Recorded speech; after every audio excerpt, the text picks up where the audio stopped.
সালের মে মাসের শেষ রাত ব্রাজিলের Rio de Janeiro international airport থেকে যাত্রা শুরু করে এয়ার ফ্রান্স ফ্লাইট 447 বিমানটি।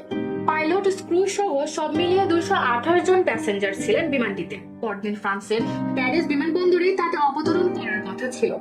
দীর্ঘ যাত্রায় আটলান্টিক সাগর পাড়ি দিতে হবে তাদের। তবে বিমানটি অত্যাধুনিক 330 মডেলের বিমানে তখন মধ্যরাত পার হয়ে গেছে। এয়ার হোস্টেসদের খাবার পরিবেশন করা শেষ। বিমানের সিটে ঘুমিয়ে পড়েছেন বেশিরভাগ যাত্রী, কিন্তু হঠাৎ করে ফ্লাইট 447 বিমানের যোগাযোগ বিচ্ছিন্ন হয়ে যায় রাডারের সাথে। এরপর রাত পেরিয়ে গেলেও যোগাযোগ স্থাপন করা সম্ভব হয়নি। পরদিন অবতরণের নির্ধারিত সময় পেরিয়ে গেলেও বিমানটি থেকে যায় সম্পূর্ণ নিখোঁজ। ঘটনাটি কর্তৃপক্ষকে অবাক করে তোলে। কোনো হাইজ্যাকের আভাসও পাওয়া যায়নি। অনাকাঙ্ক্ষিত কিছু দেখলেও কন্ট্রোল টাওয়ারে যোগাযোগ করার কথা। এরকম পরিস্থিতিতে শুরু হয় তদন্ত এবং উদ্ধার অভিযান। মাঠে নামে বিশেষজ্ঞ দল সহ ফ্রান্সের গোয়েন্দা সংস্থা। 12টি বিমান দিয়ে পুরো আটলান্টিকের সম্ভাব্য সকল অংশ খোঁজা হলো। পুরো 5 দিন চেষ্টা করা হলো বিভিন্নভাবে, কিন্তু নিখোঁজ বিমানের সামান্য কোনো সূত্র খুঁজে পাওয়া গেল না। অবশেষে 6 নম্বর দিনে ব্রাজিলের নৌবাহিনীর সাগরে খুঁজে পায় সামান্য কিছু জিনিসপত্র, যেগুলো নিখোঁজ বিমানের বলে নিশ্চিত করা হয়। সাথে সাথে উদ্ধার করা হয় সাগরে ভাসা 50টি মৃতদেহ। কিন্তু এর থেকে তেমন কোনো তথ্য পাওয়া গেল না। শুধু একথা নিশ্চিত পাওয়া গেল যে ফ্লাইট 447 আটলান্টিক সাগরের বুকে বিধ্বস্ত হয়েছে। কিন্তু কি এমন হয়েছিল যার জন্য অত্যাধুনিক প্রযুক্তির একটি বিমান হারিয়ে গেল সাগরের বুকে? এসব রহস্য জানার জন্য প্রয়োজন বিমানের ব্ল্যাক বক্স, যেটি থাকে পাইলটের ককপিটে। ব্ল্যাক বক্স পাওয়ার জন্য বিমান খুঁজে পাওয়ার দরকার, কিন্তু বিমান কোথায় হারিয়ে গেছে তার সম্পর্কে কোনো ধারণাই পেল না তদন্তকারী দল।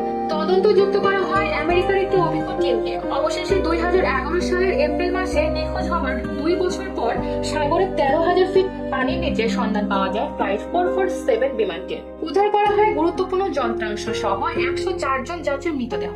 হতভাগ্য এসব যাত্রীর দেহ তখনই বিমানের সিটের সাথে বেল্টে বাঁধা ছিল। তবে এত সব দুঃসংবাদের ভিড়ে আশার আলো পায় তদন্তকারী দল। বিমানের ব্ল্যাক বক্সকে উদ্ধার করতে সক্ষম হয় তারা।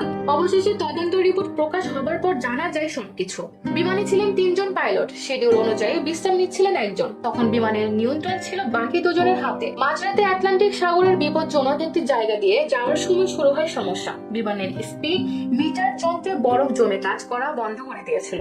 একের পর এক সমস্যা দেখা দেওয়ায় অ্যালার্ম বেজে উঠেছিল ককপিটে।